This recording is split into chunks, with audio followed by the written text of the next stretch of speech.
नमस्कार. बिना साखरेचे, बिना गुळाचे, खुसखुशीत गव्हाच्या पिठाचे तळणीचे मोदक करूसाठी गॅसवर कढई ठेवून सफेद तीळ चांगले तडतडासर भाजून घेतलंय. किसलेला सुक्या खोबरा सोनेरी रंगावर परतून काढून घेतलंय. 1 चमचा तूप घातलंय. बिये काढलेले 10-12 खजूर नरम होईस परतून सगळं थंड करून घेतलंय. मिक्सरच्या भांड्यात भाजलेले तीळ, सुक्या खोबरा आणि वाईट शेंगदाणे घालून भरडून घेतलंय.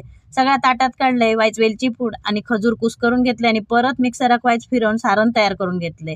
बारीक करूसाठी सवा वाटी गव्हाचा पीठ, अर्धी वाटी रवो, चवीपुरता मीठ आणि 1 चमचो तूप कडकडीत गरम करून पिठावर वतून सुरुवातीक चमच्यान मग हातान वाईट पिठाक चोळून घेतले. थोडा थोडा पाणी घालून मध्यम सैलसर पीठ मळून रवो भिजासाठी अर्धो तास मुरत ठेवले. अर्ध्या तासान वाईच परत पीठ मळून घेतले. बारके बारके गोळे करून पाती लाटून त्याच्यात सारण घातले. मोदक करून घेतले. मोदक अर्धे बुडतील तितक्या कढईत तेल गरम करून बारीक गॅसवर सोनेरी रंगावर तळून घेतले. मस्तपैकी पौष्टिक खुसखुशीत तिळकंदाचे मोदक तयार झाले. असे तुम्ही पण नक्की करून बघा.